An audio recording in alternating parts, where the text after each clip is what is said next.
চেনা যায় মামুর বেটাটাকে? দেখেছেন?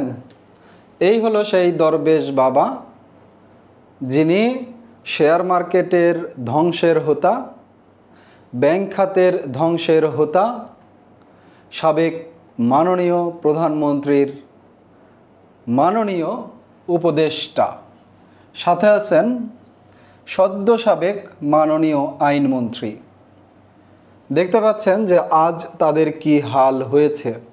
এই যে দেখুন, এইখানে হাতে হাতকড়া পরানো এক জিনিস, আর এইখানে কিন্তু যেটা আপনারা ফেসবুকেও দেখেছেন এই ছবিগুলোতে, যে এইখানে কিন্তু হাতে হাতকড়া পরায়নি, কি পরিয়েছে?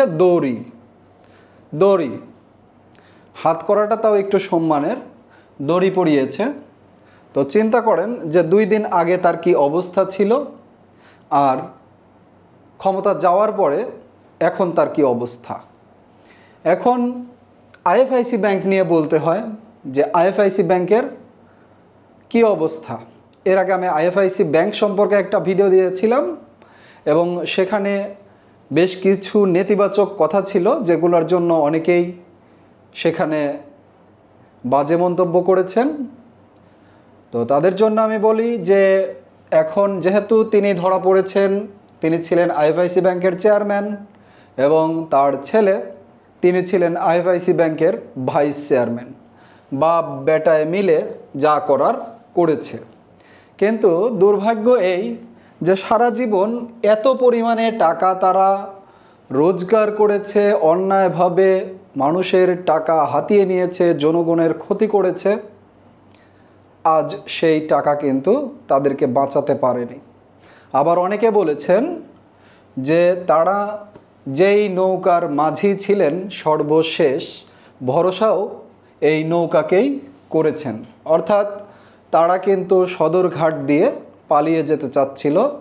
তিনি এবং এই আইনমন্ত্রী 2 বন্ধু মিলে পালিয়ে যেতে চেয়েছিলেন, কিন্তু তার গেট আপ সেট আপ সম্পূর্ণ চেঞ্জ করে ফেলেছেন।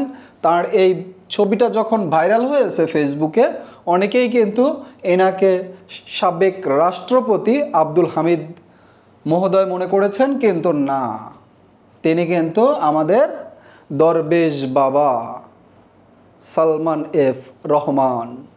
তিনি কিন্তু দাড়ি কামিয়ে মাথার চুলে লাল রং লাগিয়ে বেশভূষা চেঞ্জ করে পালাতে চেয়েছিলেন, কিন্তু না, সেটা হয়নি। কেন হয়নি? কারণ তাঁরা অবশ্যই আইন শৃঙ্খলা বাহিনীর নজরদারির মধ্যেই ছিলেন এবং তাদেরকে একটি হত্যা মামলাতে গ্রেপ্তার করা হয়েছে। বৈষম্য বিরোধী ছাত্র আন্দোলন চলাকালীন নিউ মার্কেটে ছাত্র হত্যা এবং একজন হকার হত্যা মামলায় তাদেরকে আসামি করা হয়েছে। সবচেয়ে বড় কথা, আপনারা এই যে দেখছেন যে তার যেই চ্যানেল আছে ইন্ডিপেন্ডেন্ট, তার যেই টিভি চ্যানেল ইন্ডিপেন্ডেন্ট সংবাদ মাধ্যম, সেখানেই কিন্তু বেশি করে প্রচার করা হচ্ছে যে সালমান এফ রহমান ধরা খেয়েছেন। অর্থাৎ তার নিজের যেই প্রতিষ্ঠান, সেই কিন্তু এখন তার সাথে বেইমানি করছে। কিছু করার নেই বন্ধু। এখন যেহেতু ধরা পড়েছে, সো আইএফআইসি ব্যাংকের যাদের অ্যাকাউন্ট রয়েছে, যাদের টাকা রয়েছে, চিন্তার কোনো কারণ নাই। কারণ তিনি যেহেতু দেশে আছেন, মালটা যেহেতু দেশে পাওয়া গেছে, সো এই মাল যত সম্পদ পাচার করেছে সব সম্পদ ফিরিয়ে আনার ব্যবস্থা করা হবে এবং আমানতকারীদের যদি কোনো ক্ষতি হয়ে থাকে সেই ক্ষতিও তাদেরকে এখান থেকেই ফিরিয়ে দেওয়া হবে। সো যাদের আইএফআইসি ব্যাংকে আমানত আছে তারা কোনো ধরনের টেনশন করবেন না এই মুহূর্তে, কারণ আসল মাল কিন্তু ধরা খেয়ে গিয়েছে।